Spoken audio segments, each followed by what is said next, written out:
in this dirty old part of the city where the sun refused to shine.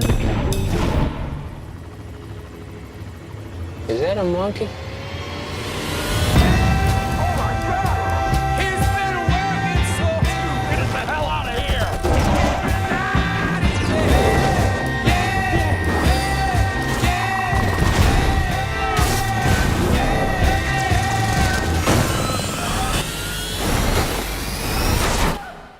Everybody, welcome to What the Flick. Alonso joined by Witney Seibold today from the B Movies podcast and Canceled Too Soon because everybody else is scattered to the four winds or didn't see this movie. We're here to talk about Kong Skull Island. You want to give it a quick description? Sure. Kong Skull Island, the first King Kong film since Peter Jackson made his in 2005, and from Legendary Pictures, so to sort of fall in line with their Godzilla film.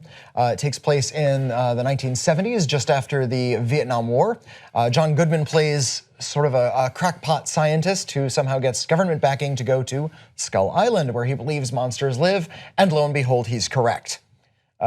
Monsters make short work of army guys and scientists, and that's pretty much the movie. And then it's on like Kong.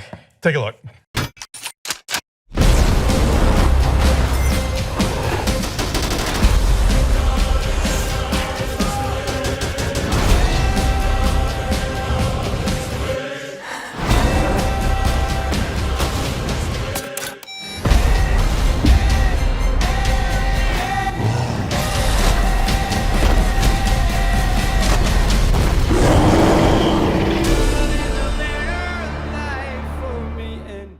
So I did have a good time.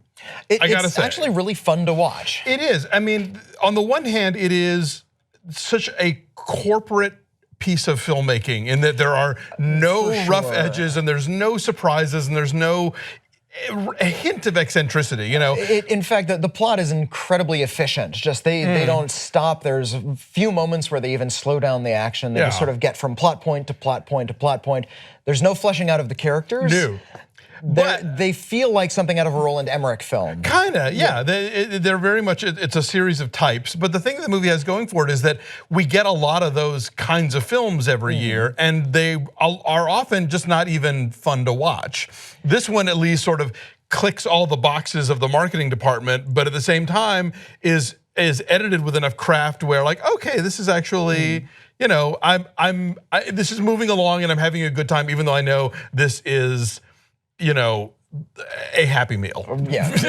The director, I'm gonna pronounce it incorrectly, Jordan Vogt-Roberts? Yes, who did Boys of Summer. He clearly has a taste for sort of kaiju. Yeah. This has sort of a light, brisk tone that resembles more the like latter-day Godzilla films. Which I'm less of a fan of than you are, but yes. Well, I like sort of the millennial area. Those no, the Japanese ones I'm fine with. I'm talking about the American one. No. In fact, I was going to say this is very different from the 2014 Godzilla film, which is very somber. Yeah. This one feels more like it's made by a man who really likes watching monsters fight. Yeah, it is. You know. My thing a couple weeks ago for The Great Wall was that, like, if you look at it as a monster movie for 8-year-olds, it's perfectly serviceable. And this is a monster movie for 12-year-olds, you know. I mean, if you want to see Kong batting helicopters out of the sky, this is your movie. You know? That's the first thing that happens. Yeah. They arrive, they drop a few bombs, and King Kong shows up and starts batting helicopters out of the sky. He, just like an old boy, eats a live octopus. That's true, yeah. I didn't which make is that pretty connection, fun. But yes, he does. Yes, he does indeed. And it's a fun cast. It's like you mentioned John Goodman. You also got Brie Larson and Tom Hiddleston and Samuel L. Jackson and Thomas Mann and John C. Reilly in a scene-stealing, surprising role. So I mean, the craft is fine as far as the, you know, I think it looks good. I think Kong as an effect is pretty good. It's more human looking than in previous Kong iterations. Like the more recent King Kong movies, they've always tried to make Kong look more and more like an animal, more like a gorilla. And this one, he's just a dude.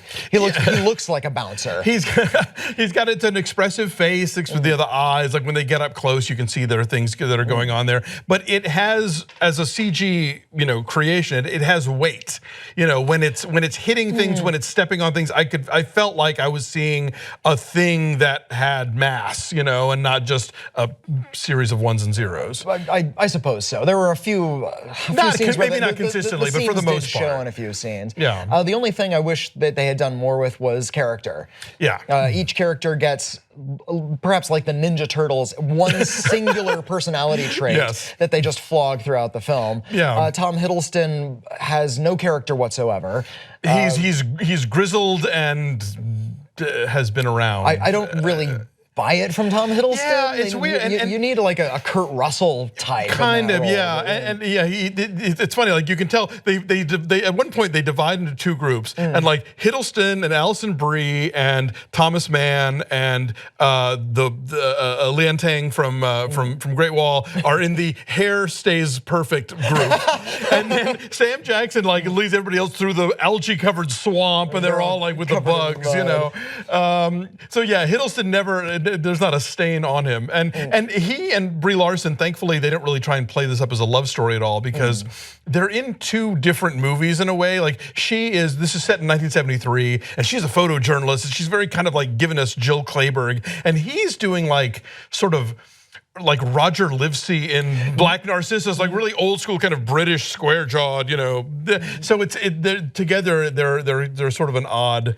duo. I think they're referring to different types of B movies. I guess like so. She from a later era, maybe from the 1970s, whereas he is clearly going back to like the 1940s. Yeah, or maybe he's original Kong and she's like Jessica Lange Kong or something. I don't know. But yeah, so I mean, this is not a particularly good movie or memorable movie, but while it was happening, I had a good time. Forgot it within about 48 hours, I'm still fighting to remember some of the details. One thing that was a really great relief is in most of the previous King Kong iterations, including Peter Jackson's, the local natives of Skull Island have been just blatantly racist caricatures. This time around, it's scaled back a bit. Yeah, they seem to have actually hired an anthropologist and sort of like presented what would seem like an actual sort of native culture that isn't the sort of like Republic Studios ridiculous version of that. That you'd see in the Johnny Weissmuller Tarzan film. Exactly, yes. So, and then obviously, of course, stay through the credits because we have some franchise building to do here. Although that stinger at the end of the credits is ruined in the credits themselves.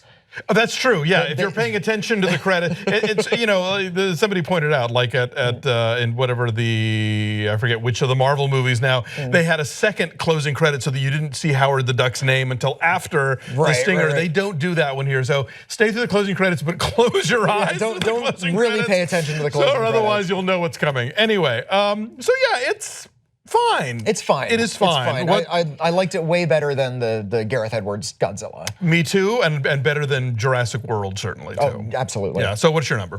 I give it a 7. Okay. Yeah. It's totally serviceable summer entertainment in spring. In March. Yes. I give it a 6.5. I think it's fine for what it is. So that's a 6.8 from us. 82% on the tomato meter.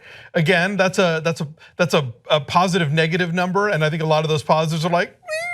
Sure, I haven't met anybody yet who is passionate about Kong Skull Island, but in either direction. Well, some people say it's one of the worst, but you get that with every big blockbuster these days. No, it's fine. It's fine. Anyway, thanks for coming in, Witney. Thank you guys for watching. We'll see you next time.